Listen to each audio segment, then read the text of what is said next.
दोस्तों, आज की कहानी है माँ भाभी शोर नहीं है, शोर आप हो। दोस्तों, कहानी शुरू करने से पहले अगर आपने हमारे चैनल को सब्सक्राइब नहीं किया है तो सब्सक्राइब कर लीजिए ताकि आपके पास पहुँचे हर नया वीडियो। माँ कहाँ है? उन्हें नहीं बुलाया? साय के लिए गई थी बुलाने, लेकिन उनके दरवाजे बंद थे। तबीयत सही नहीं क्या माँ की?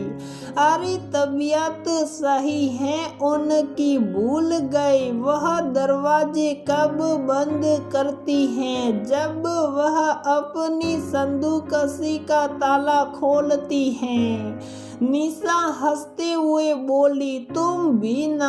अरे क्या रखा है उनके पास?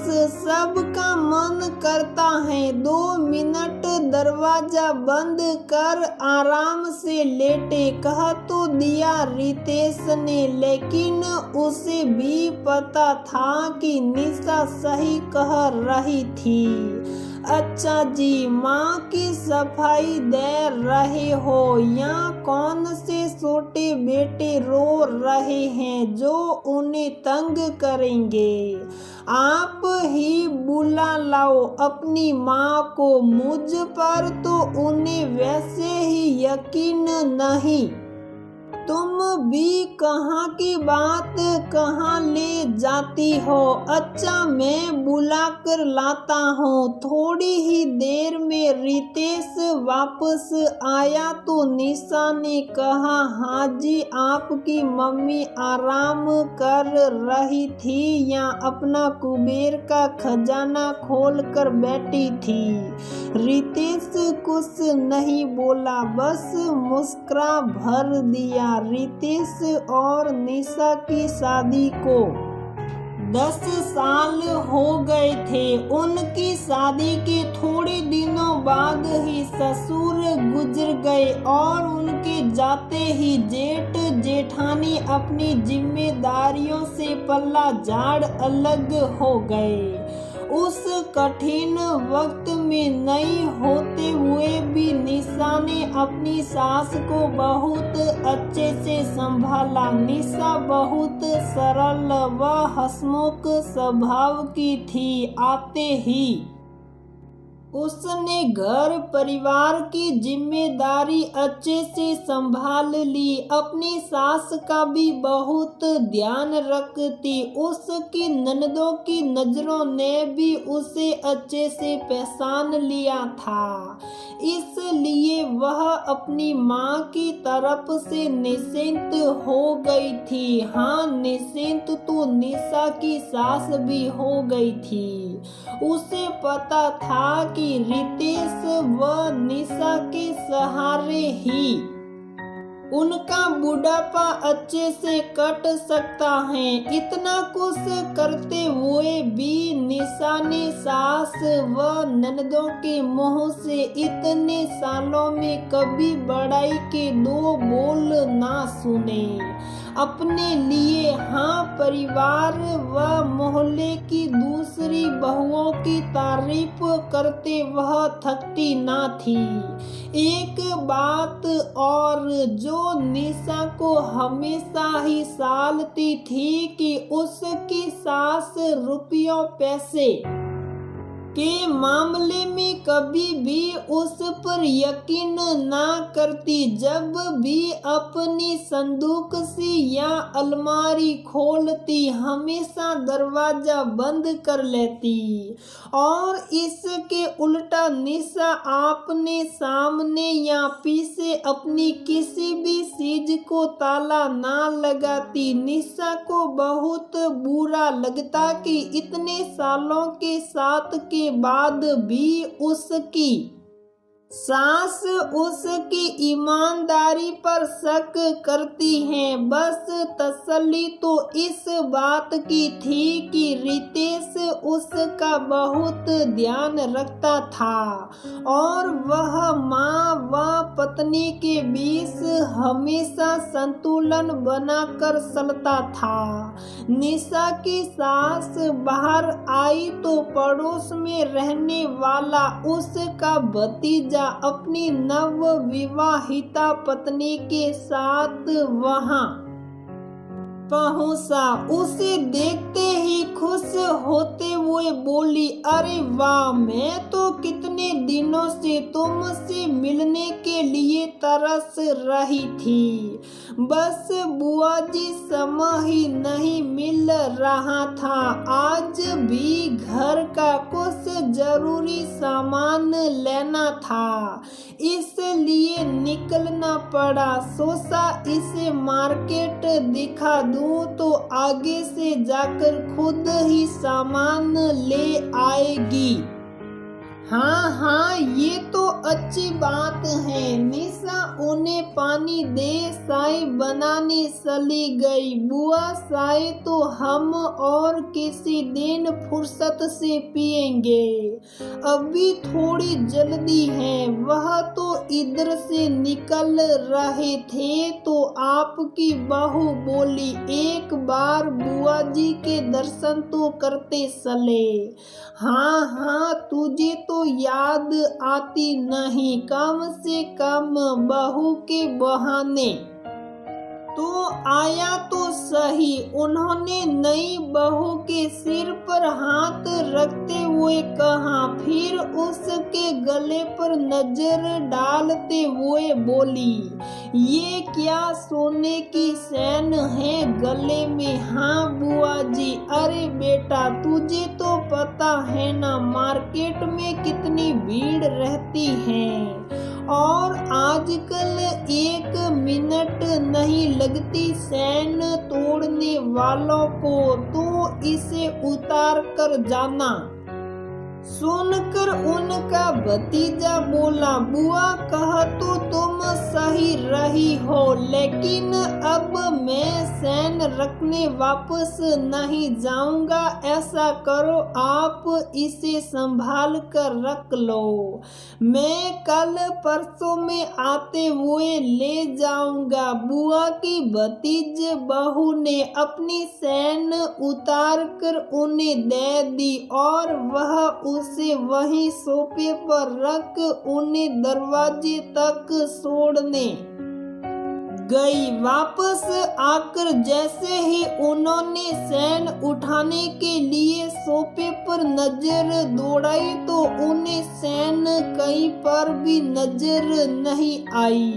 निशा की सास का रंग सफेद पड़ गया। उन्होंने जल्दी से सोफे के कवर उठाकर देखा, सोफे के नीचे झांका, लेकिन चैन कहीं नहीं मिली। इतनी देर में रितेश भी वहां आ गया और अपनी माँ को परेशान देख कारण पूछा तो वह बोली, अरे जो रमेश की बहू ने मुझे चैन संभालने के लिए दी थी, वह मैं सोफे पर रख उन्हें छोड़ने गई थी, लेकिन इतनी देर में गायब हो गई।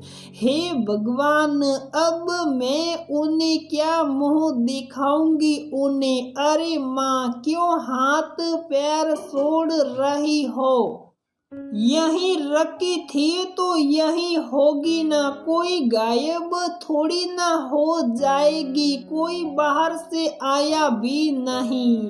सोफे के कपड़े के साथ इधर उधर सरक गई होगी। नहीं बेटा, मैंने सोफे के कवर हटाकर देख लिए, चैन कहीं नहीं है, बच्चे सो रहे हैं और तू अपने कमरे में था। बस बस बस, क्या माँ जी बोलिए ना, माप क्या कहना चाहती हो? कुछ नहीं बहू, छोड़, मैं पहले ही बहुत परेशान हूँ। छोड़ना क्यों माँ जी, कह दो कि चैन मैंने उठाई है। हाँ, यही सुनना चाहती हो तो ठीक है। वैसे भी तेरे अलावा और कौन था यहाँ पर?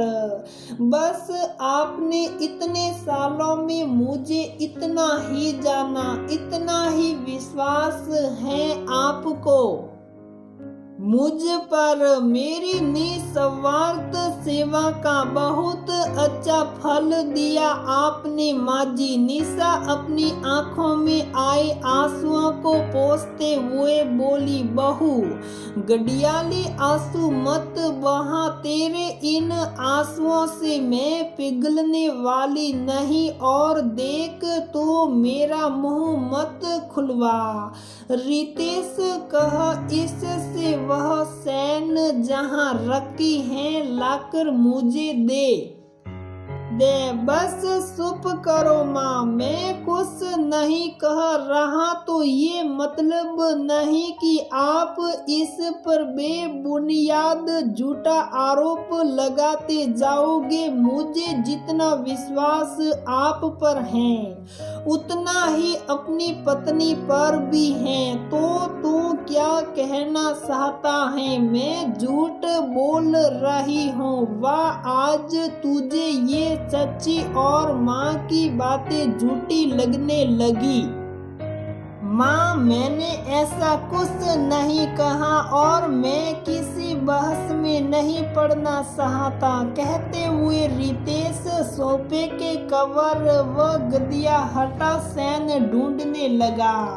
उसने सोफे के नीचे देखा, वहाँ भी कुछ दिखाई ना दिया। मैं सब जगह अच्छे से देख चुकी हूँ, तो मेरी बात समझता क्यों नहीं? रितेश ने मोबाइल की टॉर्च जला सोफे के नीचे एक बार फिर से देखा तो उसे सोफे के पाए के साइड में चैन पड़ी दिखाई दी। लीजिए चैन, इतनी देर से शोर मचा रखा था, यही तो पड़ी थी सोफे के पाए की साइड में। मैंने तो सोफे के ऊपर रखी थी, नीचे कैसे चली गई और मुझे क्यों नहीं दिखाई दी? माँ, सोफे के कवर के साथ यह नीचे गिर गई होगी और क्योंकि सोफे के पैर की साइड में थी इसलिए आपकी नजर नहीं पड़ी। अब तो चैन मिल गई, अब बात खत्म कीजिए। बात कैसे खत्म कर दूं?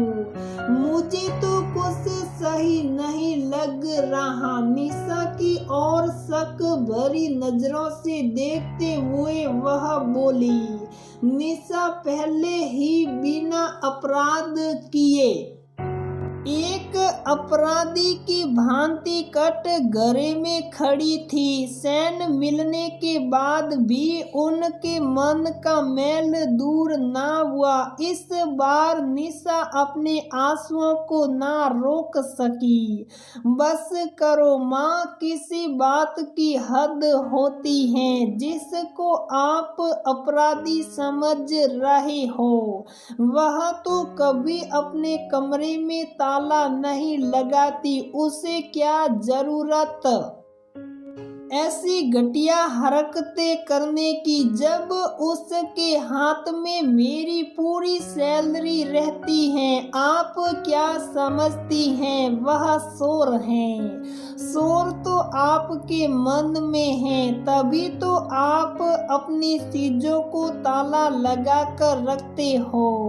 और माफ करना माँ, आज आपने दादी वाला रूप दिखा दिया जो दादी आपके व ताई के साथ करती थी, वही सोच आप निशा के लिए आपने उनकी गलतियों से सीख नहीं ली, बल्कि उसी गलत परिपाटी को आगे बढ़ा रही हो।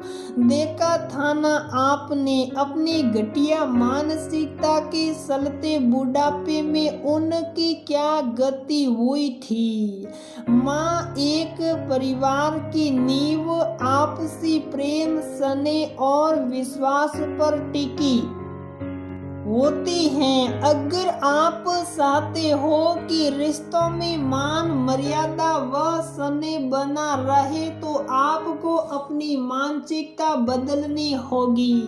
माँ आज के बाद इस तरह की स्थिति दोबारा ना बने, आगे आप खुद समझदार हो।